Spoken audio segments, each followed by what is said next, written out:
Shut up and sit down. Good evening, ladies and gentlemen.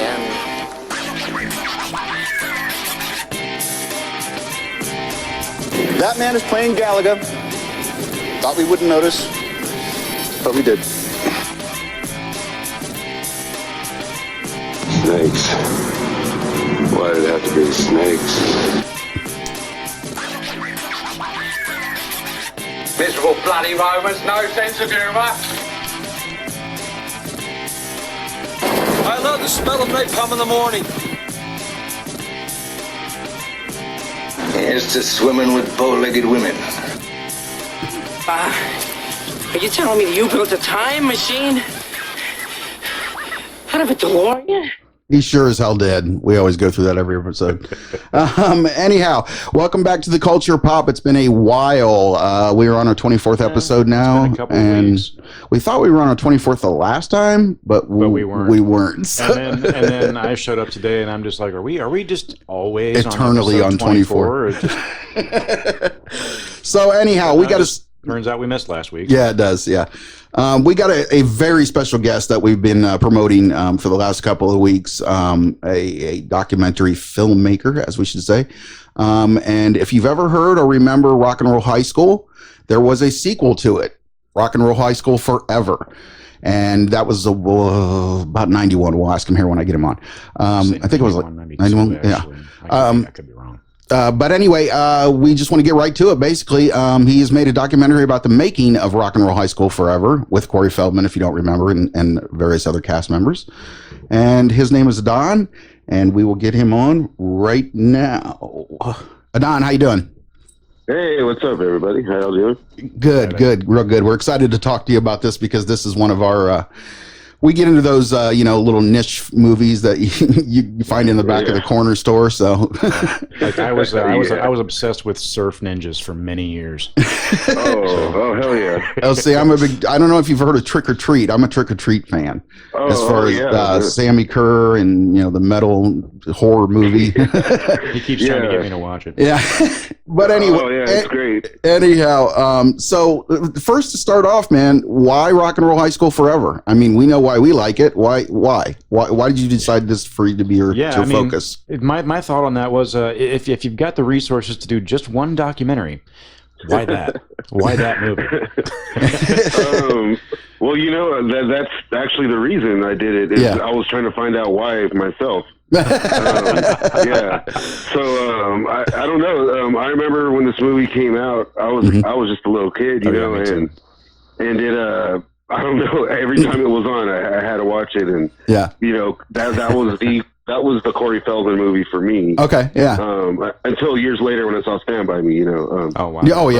Oh yeah. But and so it always stuck with me. It was just such a weird cast, and that was like my first exposure to music that I liked that I didn't hear like from my brother or something, Yeah. And I was like, this is cool, and I remember thinking, I can't wait to get to high school because it's going to be just like this. Wasn't like that, was it?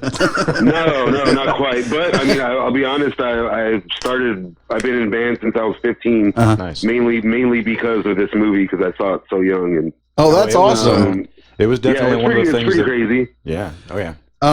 One of the things I remember, because I popped it up again, Fred lended me his copy a couple weeks ago, and I watched it. Well, I popped it in again just for for reference. And one of the things that I definitely remember is I can definitely remember having the theme song to this on a mixtape that I used to cruise around with. Yeah, that's awesome. Because I just thought it was at the time, it was like, anytime we're into movies big time. So anytime, movies and music, which is another thing we're into, mix, it's even cooler. Right. And I can remember, just jamming that one out. What did you go through? How hard was it to do this? I mean, I'm assuming... Man. Yeah, tell us about some of the experiences you had, and we'd really like to know as ourselves, what you do to make this. How do you make the connections? What goes into it? Well, I first had the idea of one day I'd like to make the documentary of, it was after seeing Best Worst movie, I believe, the Control 2. I was like, I was like, you know what, this guy this guy did it. Why the hell can't I? These are regular people, you know? Right. For the most part. Yeah. And you know, it was I'd say about almost 5 years ago when I first decided, okay, I'm going to at least try to see if I can get a hold of anybody, you know? Yeah. And I got a hold of Evan Richards first, which is ironic because he's one of the only people who isn't that I didn't get to interview. Oh, wow. Okay. Yeah. But also then I got a hold of Mojo Nixon. We were just talking about him. We really were. I had forgotten Yeah. his existence until I rewatched this movie about a year and a half ago. I'm like, oh my God, I remember that guy. I had to pull up Elvis is Everywhere to re-educate Fred. Yeah. But no, yeah, go ahead. Yeah. And well, he was, and then that turned into, I got a hold of his manager or some shit. Mm-hmm. Or can I cuss on this? Oh yeah, you're cool. You're fine. You're fine. He was like, okay, well, I have to talk to Mr. Nixon and this and that and this. What can you offer? Whatever. And then I just got an email one day and say, hey, this is Mojo. Give me a call. Oh, wow. Nice. I don't deal with this manager crap or whatever, you know. and so I called him and we had a long chat about everything. And I didn't know what I was doing yet. You know, I didn't have the plan of making the movie yet. And I lost most of that audio. But that was really the start of it. I found what I was left and I uploaded it. Mm-hmm. And then an extra from the movie commented, hey, I was on this movie. Oh, wow. He's totally right. Like Corey Feldman was wasted and blah, blah, blah. And then I was like, changed, oh shit. Apparently in the last 20 years, you know? Yeah, apparently not. That's a whole other story. Right? Corey, yeah. So then I kind of started thinking maybe I should try to keep going. Maybe if I compile enough little clips, I could put little clips on YouTube here and there. Yeah. You know, whatever. And then I just kept doing it. And then I got the idea of doing little mini documentaries on my YouTube channel. Okay. Focusing on obscure movies. What's your YouTube channel again? Because is that the Staunch TV? Yes, it's Staunch TV on YouTube. You'll notice it once you see it. Okay. I do a series called Staunch on Film. Okay. Oh, nice. Where I just focus on obscure movies, like cool, very obscure, and some of them, you know, like the episode I did on Stoned Age got the most views. Wow, I remember that. I remember that mainly because that was people were trying to say that was going to be the Dazed and Confused of the 90s, and we watched it thinking it was going to be Dazed and Confused, and it was not funny. It was funny though. That's the thing. Yeah. Oh, I love it. Yeah. and so every episode I do has someone that worked on the movie that was either an actor, writer, producer, whatever. And so that became just an exercise in, and then a lot of different things. So just getting that done the whole time I just kept trying to. And then I did an episode on Girlfriend from Hell. I don't know if y'all remember that movie. Too, with Leanne Curtis, yes. Yep. Yeah. So me and Leanne just started talking here and there, and she's really cool. Oh, she really is. And that was the first real interview I got about the movie. Oh, wow. I was telling him about Leanne Curtis just a few minutes before you called.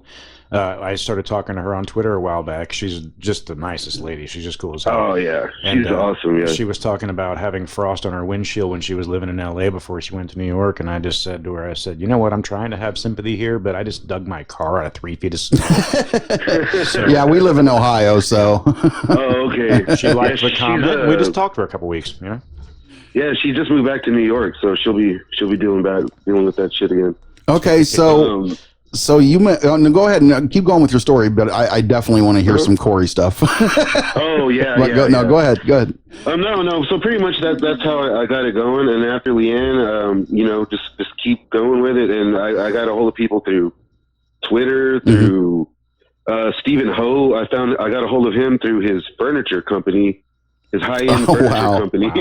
Wow. And just different things, like a lot of different routes. That's pretty cool. It took me about 2 years to get the director on board. Mm-hmm. Just constantly, you know, you feel bad because you're bugging the shit out of these people. Yeah.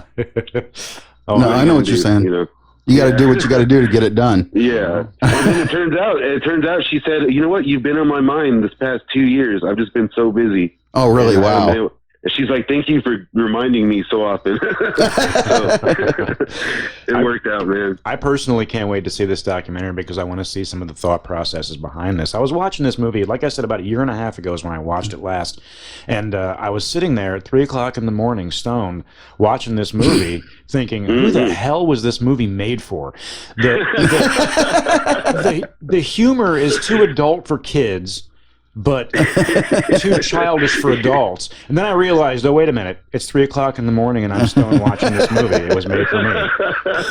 Exactly. Yeah, it is. It goes off on different tangents that you're kind of like, wait, what? Huh? Wait a minute. Yeah. But I mean, I think that's the love for it. I mean, like any independent, or well, not necessarily independent, but like any, niche movie like that where you find somewhere that you're not looking for it. I think with all those, it's always got something different, and this one definitely has a lot of different stuff. This was a strange one. This was a strange one. And the music in it is very, very odd. Yeah, it really is. I mean, with the exception of the theme, I mean the music. And I was watching your trailer, and I was watching one of the guys who did something with the music, and he was talking about what they wanted done. And yeah, it's like some of the what was the big, or not the big hit, but the big song by the band that was in it. I think the fake band in the movie, Zillion Kisses. Yeah, that's it. Yep, that's the one. Yeah, the laundromat. Oh my god. Yeah, Love at the Laundromat. Yeah. I absolutely love the fact that no matter what Corey does, he has to dance. Yeah. So I think that's a beautiful impression of what you can expect from a Corey Feldman movie. So as far as, I mean, what have you heard? What do you know? I mean, we don't need to talk about necessarily what he's doing now, but like, what kind of stories did you hear about about Corey, I should say? Well, I guess to not, blow the full load or anything. No, yeah, don't. Yeah, definitely don't. Yeah. Well, I know. Okay, let's see. He they were looking for someone, that could sing and dance and who was marketable. Yeah. And so obviously Corey was one of the first people they thought of. Yeah. Oh, those are his 3 check marks, yes. Yeah. And so as soon as he was on, it was a go, it was a go picture. And it was originally supposed to be more of a buddy movie. Oh, okay. With Alfonso Ribeiro. Oh, wow. Yeah. Wow. Okay. Yeah. It's pretty crazy. And so, things happened that changed up. So then, Corey, he was developing his heroin habit at the time. Oh, geez. He wasn't shooting it. He would snort it. Yeah, that's what I heard one of the people say. Yeah. Yeah. But I tell you, those like stories. Actively working on building that addiction. Yeah. Yes. Yeah. You know what? And like him getting busted was the best thing that could have happened for him. Oh yeah, of course. Yeah. Yeah. And to actually. Yeah, for sure. My speeding ticket kept me from speeding anymore. Yeah, exactly. Oh man, I tell you, I'm a Corey Feldman fan. I am too. I'm genuinely too. I mean, Dream a Little Dream is one of my favorite movies of all time. I mean, literally all time. I second. One of the first Dream 2 can fuck off. The first one was pretty good. Well, I can remember I bought License to Drive. This is back in the day when video cassettes were $75, and I can remember I bought License to Drive because I was a huge both Corey fan. But Corey Feldman was always the one I thought was, at my age, was a little cooler, Yeah. But yeah, just like I said, Dream a Little Dream is one of my favorites of all time, and I can remember I probably saw this in relation to that whole Corey process of he was doing all those movies at the time, around the late 80s, 90s. Yeah. What kind of things did you run into when you were making this? By the way, the movie's called Forever, The Untold Story of Rock and Roll High School Forever, correct? Yes. Okay. I want everybody to check out the trailer. Love at the laundromat.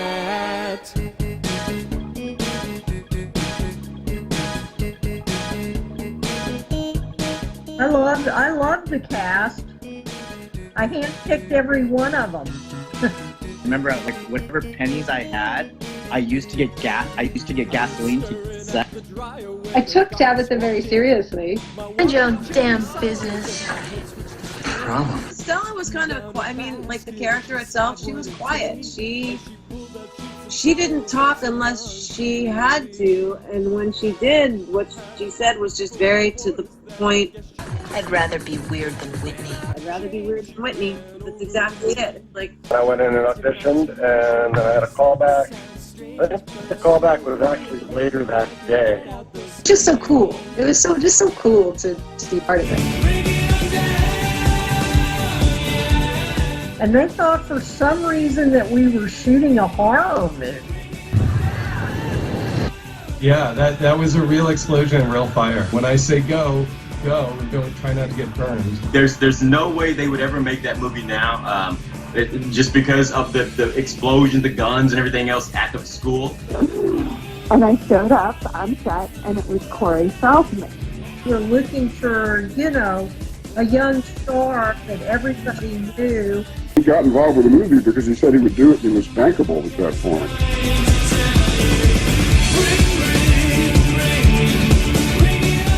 Several executives have told me that they know where the best unreleased soundtrack in town is, and they were talking about the Rock and Roll High School Forever soundtrack. There was talk that there was going to, there was going to be more bands, and there was going to be, but I don't remember any of the details. It's completely unreleased as far as I know. I mean, you can get it on, you can find it on the internet and stuff. But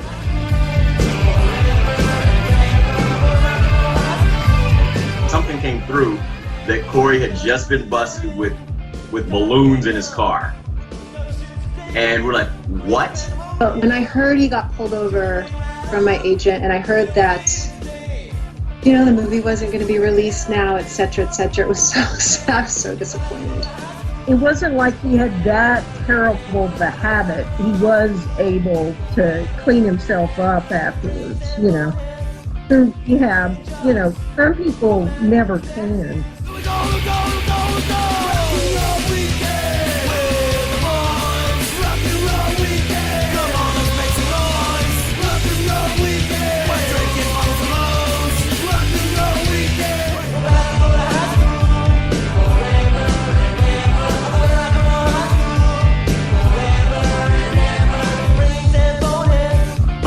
I'll get a residual check randomly, and I forget that people are watching it. I appreciate it. I'm very thankful, man.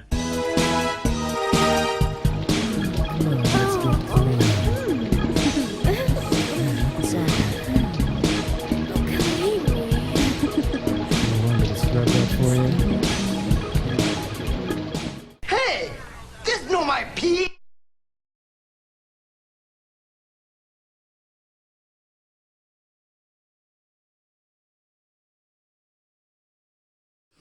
So that's why we were really interested in knowing what it takes, because this is obviously something that we've always had our eyes on, right. Doing some even an independent type film, a documentary, whatever. Mm-hmm. I've always had a huge interest in documentaries, and so has Fred. What are some of the problems that you had during it? What's sort of some of the issues you had to get past? Oh man, well, I'm just a dude, Yeah, this is all extremely zero budget. Yeah, but that's some of the best stuff. It really is. Yeah, for sure. And so, I did it while I was going through school. I did it as a stress reliever. Okay. So, I wish I was there to get high quality footage. Oh, I know what you're saying. Yeah. I'm dealing with some sketchy, Skype audio. People have told me, hey, maybe you should put subtitles on it. I'm like, oh, maybe you should do it. But it's like, but it's all there. Things like that, and trying to make it interesting whenever there is no footage of any making of, or there's nothing on this movie aside from the movie, Exactly. There's literally nothing out there. Well, I don't think they had it in mind that they were going to be doing something that was going to resonate this many years later. No. Yeah, not at all. You don't know how many times I heard, what the hell are you doing this for? From the people that, from the director, why are you doing this? And I'm just like, why do you have that tone? Like, oh my god. But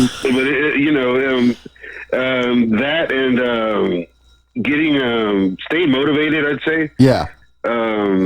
Every comment I get on the trailer and every message, that really helps. I'm like, okay, yeah, there's people out there like me. I just got to find them, Oh, there are. Yeah, I mean, trust me. I'm raising my hand. We grew up in a small town, so it's really hard for us to even find people that are into that stuff. When we used to work at a video store together, it was awesome because we could, talk to people. But it's like, every time I say Trick or Treat to somebody, which is my favorite, film from that era, they're like, what? Huh? What are you talking about? So I get what you're saying exactly about that, that hard to find audience. And this movie in particular was one that resonated with me when I was a kid too. I mean, I share your passion for this movie. I really do. That's what drew my attention to it. Awesome. Yeah. Like I said to you in a private message, this was something I recorded off Showtime and wore out the VHS tape to the point where I had to wait for it to come on Showtime again so I could re-record the damn thing. Yeah, and I definitely remember renting the movie at least 1,000 times and watching it, and I remember seeing it on TV. But yeah, until he brought it, it was one of those movies that until Fred brought it to me, I was like, oh my god, I forgot all about this. And then once I watched it again, I was like, oh, I really did forget about this because I really love this movie. And then all the music gets stuck in your head again. Yep. And all the lines just start pouring out of your mouth. This not my pee. Things like that. Did you go ahead? Oh no, I was gonna say that's another big thing. Whenever I had these little clips, and I did that video with Leanne, and I was just like, okay, there's a lot more here. There's one of the best soundtracks ever that was unreleased. Yeah. And I've spent years looking for tracks, and all I find is other people looking for the same tracks. I definitely had a couple of the tracks, so I don't know where I got them from, but I the one that gets stuck in my head the most, honestly, is from the refrigerator worshiping scene. Oh yeah. That just for some reason will just start playing over and over in my head. Even before I remembered the movie existed, this song would occasionally just pop into my head. I'm like, where the fuck was that from? Yeah, and I even forgot about that. I forgot about the strangeness of that refrigerator and some of the other things that were added in there. I'm like, wow, why is this in here? But I don't care. It's cool. It's neat. That was actually the scene that made me think to myself, who the hell was this made for? Yeah, exactly. Yeah, it was little strange stuff thrown in there that was kind of weird. Yeah, very, very weird. But it works. Did you? Is she passed away or not? The Darth Vader lady, who was in so many. Did you ever get a hold of her or not? Oh man, I tried. Yeah, she's probably tough. I got a hold of her manager or something. And I offered her some money, and they never got back to me. Sorry, I tried. I got that close. No, okay. That figures because she's I know she's a huge independent. She's been in a ton of independent films in the 80s, early 70s, and I'd probably kick myself. I don't remember any of it right now. But I got some really cool info about her, but she is not. I scoured the internet. Not once have I seen her mention it. Really? So, yeah. Yeah, that's kind of what I figured. It seems like she's the type that would probably go away and just kind of be, want to be by herself or whatever. She actually had 3 broken ribs during filming. Oh, really? Yeah, she broke her ribs skiing before filming, and was really apologetic and just super. She said, "Don't worry, this won't slow me down." Yeah. And you watch the movie, and she's. Yeah, no. Yeah. It didn't. Pretty crazy. It reminds me of the ham thing that she puts on. It reminds me of the ham thing. I think it was at the end of Kentucky Fried Movie. Oh my God. Where the fight scene, and then the one guy's got. Every time I looked at that, I was like, right. That's what it reminded me of. The director Deborah said she hung on to that thing for years. Really? And she lost it somewhere. I'm like, what the? Oh, fuck? that sucks. Oh my God. And maybe it'll pop up someday on eBay. Yeah, like the Freddie Glove just did. Yeah. Oh my God, that'd be great. Oh, I want the Corey Feldman jacket. I really do. I want the. I mean, he had the look. He had the look down. He still has it, man. I saw him on tour. And he brought out that jacket and the Dream a Little Dream jacket, the Corey Haim's jacket. Oh wow. And he's still got him. He's a little guy. It's when did you see him on tour? Recently or? I saw him on his Angels tour. It was about 2 years ago. Okay, so now we need to know everything about that right now. Because we've seen the infamous Today Show thing and all that stuff. So what was it like? Dude, okay, like I told you, I'm a big fan. Yeah. And we are too. I mean, I'm not trying to make fun. I'm really not. No, but I mean, sure. go ahead. He definitely. I'm also a musician, so like I can't honestly say that I like a lot of his music. yeah. But it's pure entertainment. You know what? I tell you what, watching the Angels live is fucking awesome. Seen it on TV, you know. Yeah. And the guy Corey can really dance. He can. I don't deny that. he needs some lasers and smoke and shit. Yeah. I mean, when he dances, he practically channels Michael Jackson. You know. Yeah. No, he's really good, and it was so entertaining. You know, he did the Lost Boys song. Oh, cool. Oh, nice. Yeah, he went through his whole like little filmography. Unfortunately, it wasn't until the next day in Dallas that he busted out the Rock and Roll High School Forever stuff. Oh, wow. So I missed that. I was pissed. Yeah, I would be was too. Pretty mad. So what was that? Was it a small venue or was it like? It was a pretty big place, and was it? A lot of people showed up. And I tell you, the coolest part was that the Comic-Con was in town. Oh, nice. And they did a Goonies reunion. Oh, wow. And so that night, I forget his name, Data. Data was there. He was walking around. Brent Spiner, that's cool. That is awesome. And then he went up and they did the Cyndi Lauper Goonies song, and he went up there and sang it with him. Oh wow, that's pretty cool. The footage is on YouTube. Just look up. I'll have to check it out. Yeah, it's pretty cool. Oh wow. Also, Pauly Shore was just walking around. See, now that's another person that everybody makes fun of that I was a huge fan of too. Right. And I love Pauly Shore too. Yeah. I've seen him twice live. He's great. I mean, trust me, we don't mean to poke fun at all of Corey Feldman. We're both Corey Feldman fans, but I mean, he's got a lot going on in his life, so sometimes you got to wonder, wait a minute, huh? Let me put it this way on the Pauly Shore thing. When I was a kid, we got access to the Nielsen ratings thing, and every day for every 2 hours, I would write down and see that you watch Pauly's. Oh, damn. That's great. Pauly's show is great. Make sure they know I'm interested in this shit. Encino Man. 3 times a day, fucker. So what's coming up? I mean, you said you wanted to make an announcement. I mean, we're not done, but I mean, tell me some stuff about, what's going on with the film, how are you going to put it out, all that kind of stuff.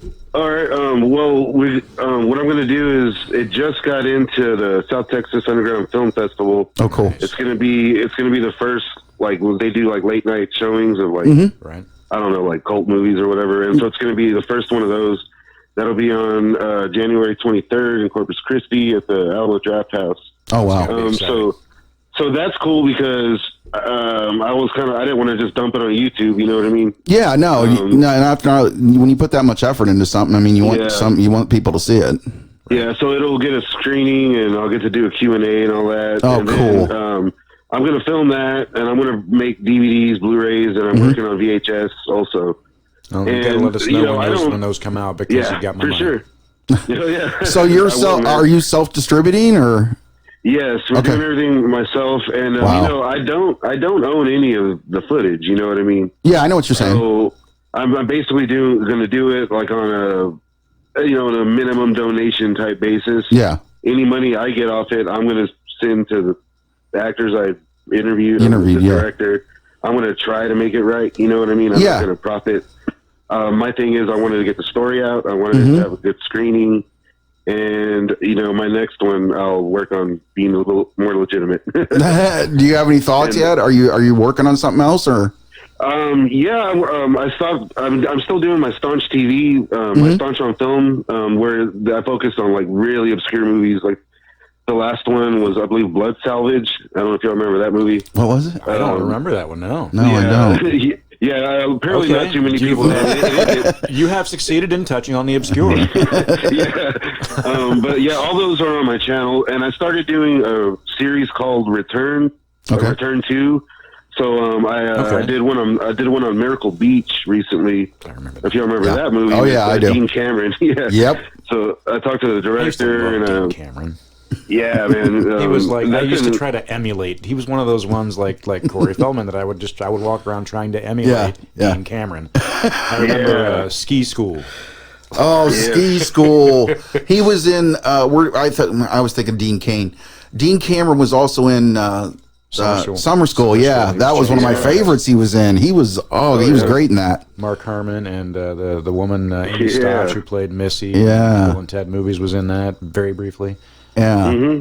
Wow. He's a cool dude. I tried getting a hold of him, and all he told me was that he didn't want to talk about that movie. That it was a horrible time. Oh, jeez. And he wished me luck. And so I went and found someone who did talk to him. Yeah.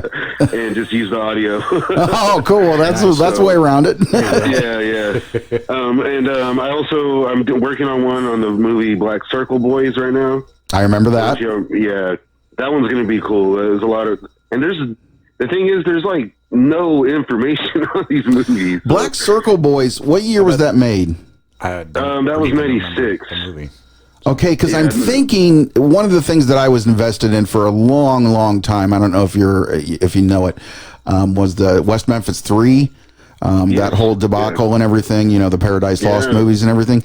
And I can remember. I think that Black Circle Boys took not the story, but they were taking inspiration from that whole Paradise Lost thing and what happened. I'm gonna have to look this up. Yeah, it was about. It was something like that. It was more based on the Ricky Casso murders. Okay. Oh, okay. Yeah, but I movie Ricky Six and a couple other. And ones. I definitely remember the cover for Black Circle Boys. I can see it in my head right now. But wow, man, see, you're really picking up obscure stuff that like we know, but it's like wow, we haven't heard this forever. Yeah, that's one of those that I would have walked past in Hollywood Video and not picked up. Yeah, probably. And I would have. I don't know. It's like I can't really complain about not having much of an audience because I'm really not helping my cause. Picking these like old obscure movies. Well, you know what? It resonates with the right people. That's what's important. And that's what we're trying to do because I mean we're kind of we're just starting and we're not adept at everything. I'm getting better at the technical stuff and all that stuff, but it's nice to earn an audience instead of I mean when you put it's a lot better to earn an audience than to put something out there that already is going to be big. So I mean when you earn that it's 100% better. It is. It feels really good to get that first person saying, "Hey, I like that thing that I heard you do last night." Yeah, exactly. Oh my God, you listen to that? Yeah. You fucking listen to that? I thought I was talking to myself. So, what are some of the other movies you're in? Give us some more obscure shit. I want to hear some more obscure stuff. Right, I got to start making a list. Well, let's see. Like, what are some of the other things that you've done on your Staunch TV? On the channel, one of the big ones was for me at least was Class Reunion Massacre. You remember that? Yep, I do. Yeah. It was also under the title Redeemer, Son of Satan. I like that title better. Right? Yeah. I managed to get a hold of the writer of that movie, and that was cool. That was the first episode, and the first couple of episodes of the show are really, I can't watch them anymore. I didn't really know what I was doing. That's the problem with us. For the first 20 podcasts, I didn't listen to them. I did it, I edited, and then I was like, I'm done. Oh, I listened to every single one. My wife listens to every single one, too. I actually kind of wish we were doing this live. I wish we could have figured that out. We will get there someday, but my wife's sitting at home. And we'll definitely... trying to get her to listen to it, but then I had to text her and say, well, I guess we're not doing it live. Yeah. I wasn't safe with it. I didn't feel comfortable with it. Like you just said, I mean, we're just, you're putting it all together yourself. And like you said, you pointed it exactly that you didn't want to watch your first couple episodes. I get that completely. But I've gotten the hang of it pretty well now, Another cool one was Meatballs 4. Oh my! That one I never saw. Who was even in that one? Corey Feldman. That's Corey Feldman. Is Corey Feldman in that one? Yes, Corey Feldman was in that one. Yes. Oh my God!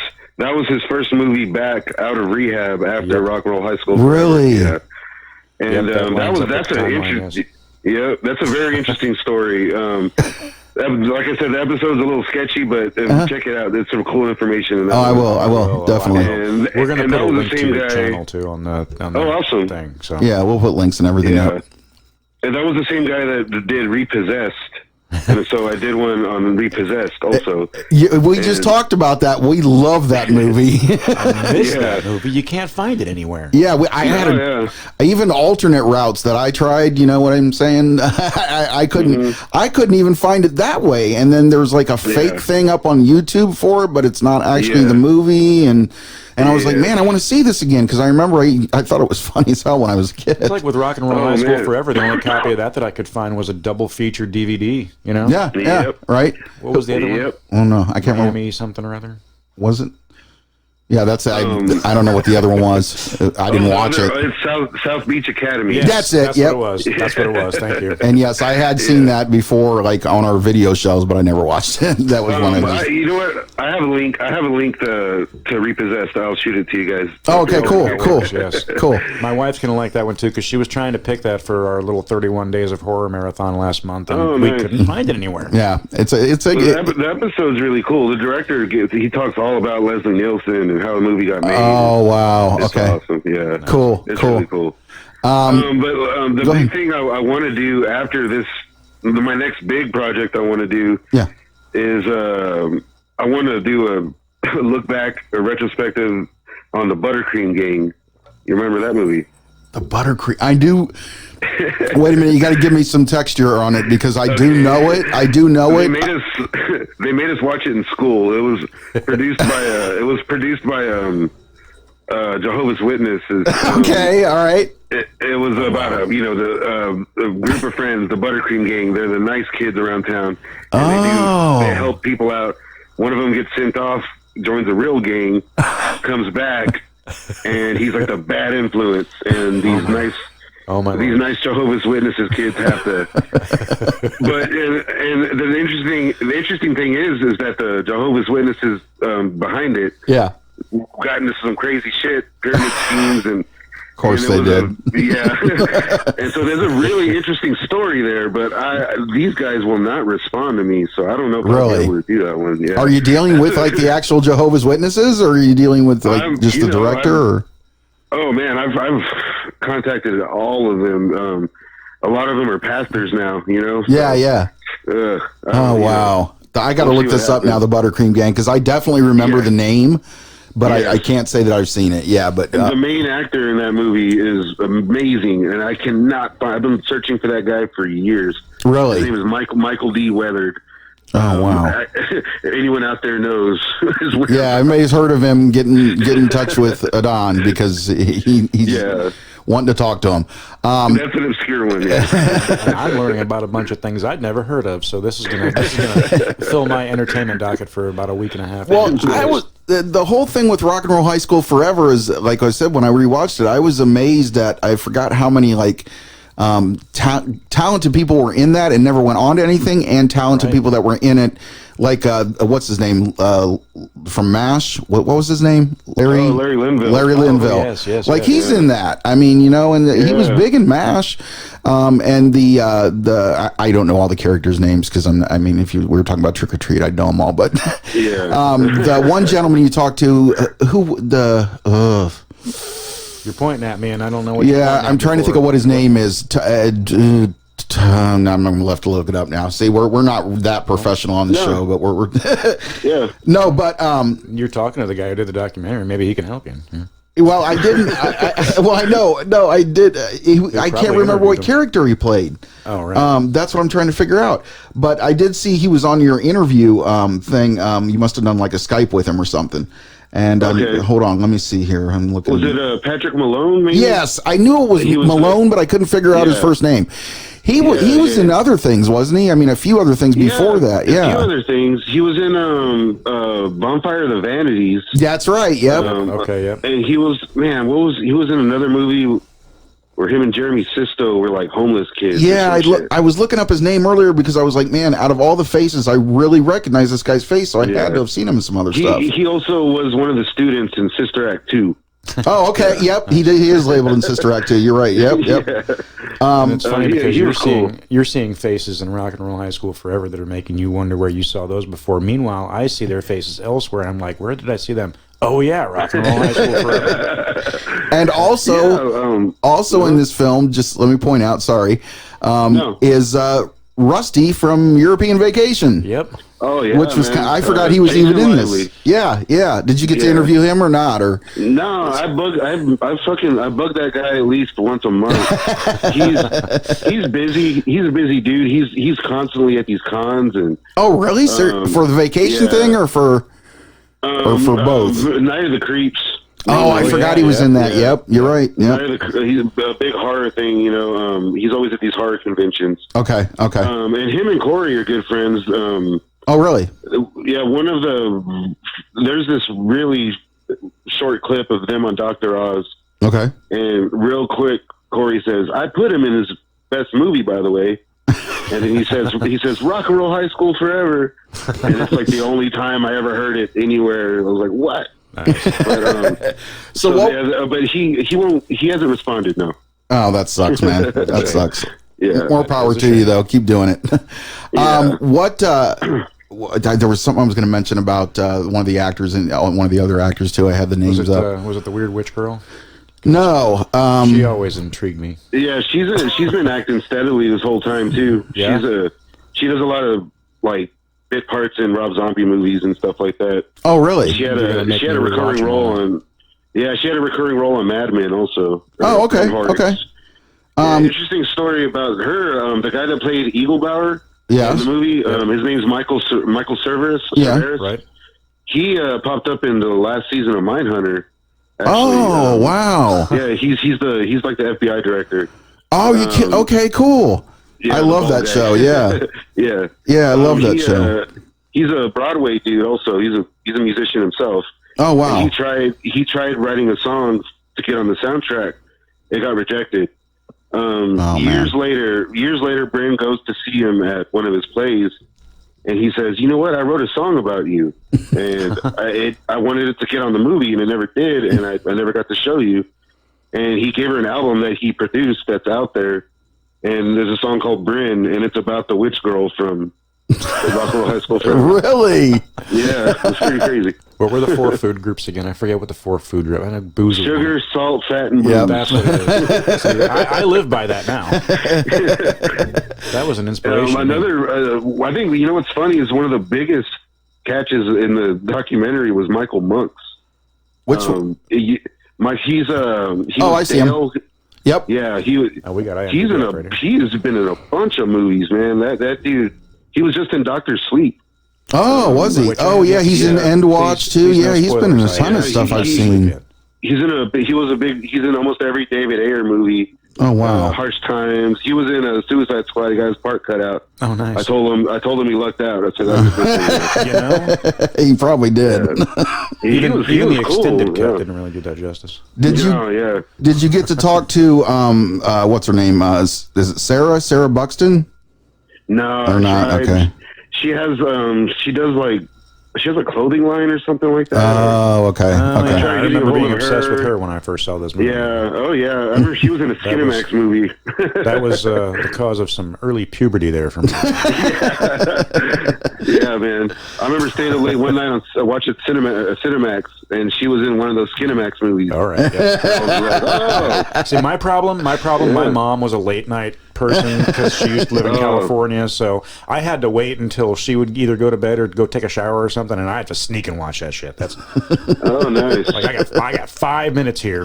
That's so what are some of the other, like, what else do you like? I mean, as far as movies, I mean, we obviously know the obscure stuff. Are you a Star Wars fan? Are you a Marvel fan? Are you okay? I like that's the thing. I like all kinds of. I love Star Wars. Yeah, we do too. I get it. I'm actually wearing my Boba Fett T-shirt right now. Oh, nice. So I'm enjoying what's that? Go ahead. I was just going to ask you if you'd seen The Mandalorian yet, because we were discussing that. I was just about to say, I'm enjoying The Mandalorian. Yeah, it's really good. everyone down here is giving it a lot of hate. I don't understand what. I noticed that. No. Like, what is the problem? Well, I hear a lot of people, bitching about the fact that he was wearing his helmet the whole time, but I'm like, I really don't care if I ever see him without the helmet. Yeah, like, why would you? What's the problem? Yeah, exactly. And they're bitching because everybody on the internet's calling the thing Baby Yoda. But what else are you going to call it? Yeah, exactly. We don't have a name for it yet. Mr. Lucas never gave us the name of that species, so what else are we going to call it? Yeah, exactly. It's like I don't have no problem with some mystery in my Star Wars. Like we're still learning so much. Yeah, exactly. We're learning, even with the Last Jedi, I didn't think it was perfect or anything, but I thought it was cool how much we're still learning about the Force. Yes, how much we don't know. I liked a lot of it. These guys, even when Jim was still on the show, they'd give me hell for actually enjoying the Last Jedi. Well, it's not enjoying it; it's the fact that you get really technical about everything, and I'm like, okay. I remember a conversation that we had at Hollywood Video where we were watching Return of the Jedi, and I said, you realize that right around the moment when they lock lightsabers in front of the Emperor, that's when the rebels start to win. And I think that's because the Emperor is no longer in control through the Force of this battle. He's concentrating on the Luke and Vader fight, and you said, you dig too deeply into this shit, Fred. Oh yeah, he does. He goes pretty far. That's all right though. So what do you think of the new trailers for the new the ending of the epic saga? I'm down. Are you down? I'm gonna go. I'm there. I'm saving my. I did feel a bit burned by the whole thing. I didn't hate Solo. I didn't hate Last Jedi.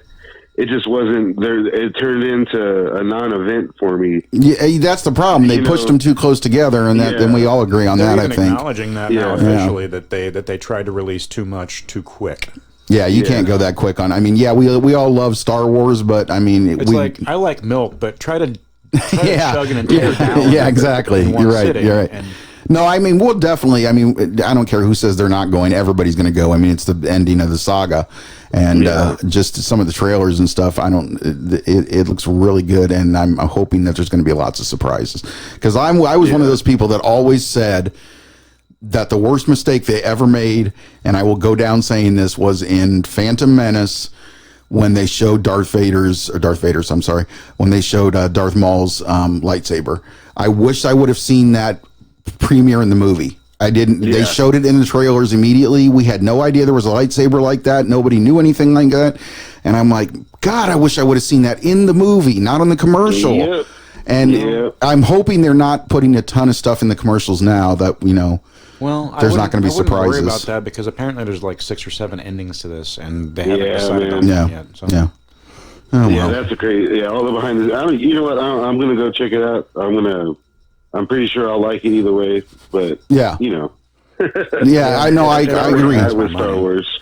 Yeah, we got a gift card for Regal Cinemas from my mother-in-law, and we're just saving it. And you're saving it now. That just became Star Wars.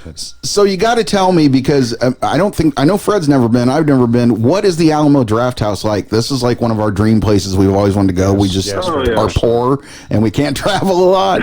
So I'm so poor that if I hadn't had to pay my speeding ticket today, I would have shorter hair. Okay, I had to choose. What can you expect when you go to one of those places, though? I mean, what's it like? Well, it's the one down here. It's like any other big chain, I guess. They vary city to city, but it's a little smaller. But they have a huge selection of just all kinds of different beer, like all. Yeah, that's right. Yeah. Yeah, and then they have special screenings. They have like themed movies all month long. That's cool. It's way better than your regular old Cineplex or whatever. Yeah, and you can sit there. Yeah, and they have people crouch down and they run out to you if you want to order some food or something. Oh, cool. And I'm assuming it's like a theater mentality there. In other words, like people keep their mouth shut. They don't. You get one warning: no kids are allowed. You show up late, they don't let you in. Wow. Okay.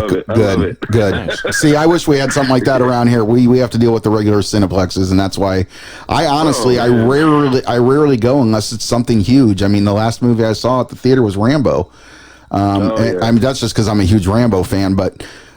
It just, I get tired of walking in there and just hearing everybody talk to me. I go all the time, but that's only because I just can't wait for some things. You know? And that's the way I am too. But I mean, I still haven't seen Once Upon a Time in Hollywood because I wasn't going to sit for 3 hours and have people sitting next to me bitching and moaning. It was worth it. It just gets tiring. It was worth it. But I think one of the coolest things that came out of working on this movie was I got a hold of Corey Feldman's former assistant. Okay. He was actually on the two Coreys. Oh, okay. He got the job on the show. Like they made it a thing. Like, hey, this guy wants to be my assistant. He says he's the biggest fan. And so he got a hold of me. Actually, he saw the trailer. Yeah. Turns out he books at the Whiskey A Go Go in Hollywood. Nice. And so he got my band to show on our tour. And just so happens we were in Hollywood at the Whiskey A Go Go the night Once Upon a Time in Hollywood came out. Oh, okay. So we got to see that in Hollywood. So that was pretty sweet. Cool. Awesome. All right, so you tour too, man. You're definitely going to have to be another guest again. We need to get a link to some of your music. Yeah, what's the name? Sure. What's the name of the band? How often do you tour? Tell us a little bit about that. The band's called Southern Sinners. It's kind of like I guess like roots rock and roll. Oh, I like that. Yeah, kind of folky, you know. Okay. It's the first time I'd ever been played in a band. I've been mainly like punk rock and whatnot. Yeah. But I do drums for this band. We've done 2 tours. Wow. We're planning another one. Our album just came out. You know, the whole thing. Still pretty small time, but you know, down here we got a pretty good following and whatnot. And where can we get the album?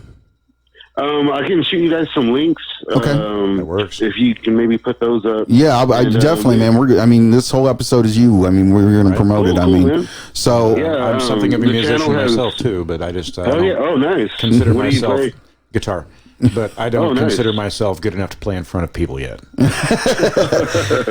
He learned several years though. He actually learned to play guitar through what was it? Rocksmith. Yeah, through Rocksmith. Oh, shit. And man, he's pretty damn good for learning to play through the game. I mean, I wouldn't consider it a game. It's more like equipment emulation at this point. So Yeah, I have to spend thousands of Yeah. dollars on some good shit. But I did, after a while of playing that game, for lack of a better word, I started to realize that if I didn't stop playing it, I was never going to be able to play guitar on my own because I got to a point where I couldn't actually play a song unless I was watching that shit scroll up the screen in front of me to match the... And that's what happens, yep. So I just stopped and started playing on my own, and hopefully someday I'm going to be comfortable enough to play. Oh, you will. You bring a guitar on here next week and you'll play it. I'll bring that.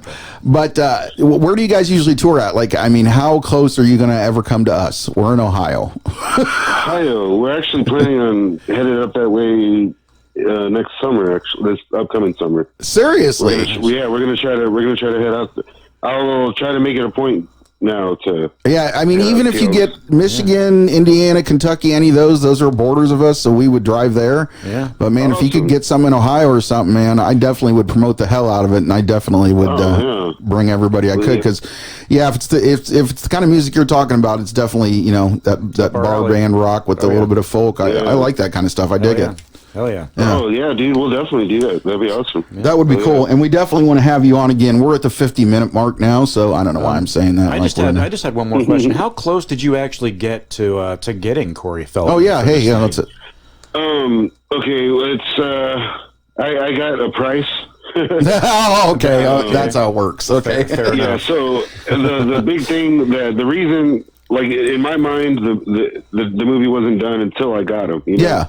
Right. But there's still a really good story here without him, and and so I figure I can put it out, get it out there.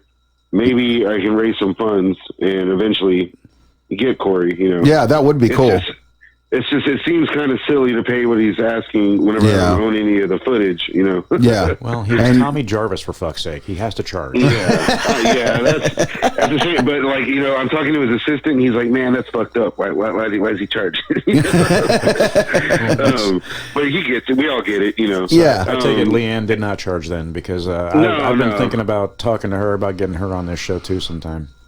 Oh, she's cool. I'm sure she'd do it. Yeah, that'd be awesome. One funny thing, I sent the first couple cuts I had to a few people, and I sent it to their former assistant. And he also worked. He was also Corey Haim's assistant too. Oh, okay. Oh, yeah. I think I did. Yeah. I have heard that. He sent me some really cool pictures. Oh, cool. Yeah, man, I was so jealous of that dude. Anyways, he told me, he's like, "Hey, man, like, this is really cool. I love what you're doing, but maybe I think you should take out some of the shit talking about Corey." Oh, jeez. And I was like, "Oh, I didn't consider that, you know." And then I went back and watched it. I was like, "Oh my god, there's a lot of shit talking about Corey." Well, yeah, I should probably take some of this out. Yeah, but you know, it all ended up with, you know, they were all cool with it. Everyone was like, he's a nice guy. He was going through problems. Yeah. He went through rehab, and he went and apologized to the right people and stuff. Yeah, and I mean, the clips that I've seen, I mean, it seems like, you know, even the people are, like you said, talking shit. They're still, it seems like they care for him, and they, you know, they were more worried about him getting out of it than, you know, making fun of him. Sure.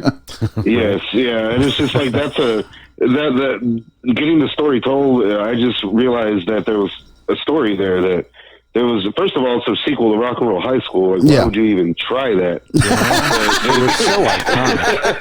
With the Ramones, it was just so iconic. But but they did. And, they did, and 30 years later, we're talking about it. See, but I also caught this one. This one was more mine. I can remember not really liking Rock and Roll High School, the original. Really? Only because I wasn't a Ramones fan at the time. I was a kid. Yeah. That's fair. And it's like I didn't understand punk or anything about it. You know, now I'm a Sex Pistols fan, Ramones, you know, all that kind of stuff. But so Rock and Roll High School Forever was more tailored to my sensibility at that time, at that age, even though it came later. Could be why I latched onto it too, you know? I saw the sequel first too. Yeah. Me too. Yeah. And we're just realizing that and then also the weird casting and the story with Corey and drugs, and Mojo Nixon, the unreleased soundtrack. Yeah. There's a story there, you know? Oh, yeah, there is. Yeah. And I can't wait to hear that story, man. I can't wait to hear that story. I definitely. So for sure. Tell us everything, man. Tell us all your stuff before we go. Tell me where you're at, when it's going to be available, all that kind of stuff. Cool. Well, yeah, the screening will be in Corpus Christi. It's January 23rd. Okay. It'll be around 10 p.m., I believe. But it will be on YouTube on Staunch TV. I'm going to put it up. I'm guessing it'll be a few days later. I'll shoot for January 25th. We'll put it up.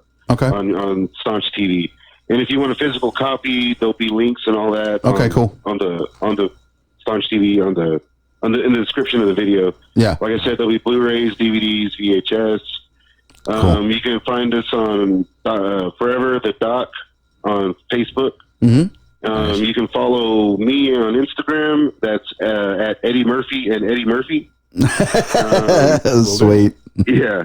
And aside from that, you know, I upload a lot on my YouTube channel. Every video that I do on a film has someone who worked on it. That's my thing.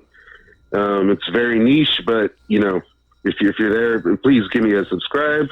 Well, we're definitely going to promote the hell out of you because this is the kind of stuff we like. Now, wait, you just said at Eddie Murphy. So are you an Eddie Murphy fan? not so much. I mean, you know, of course. I was curious if you'd seen Dolomite.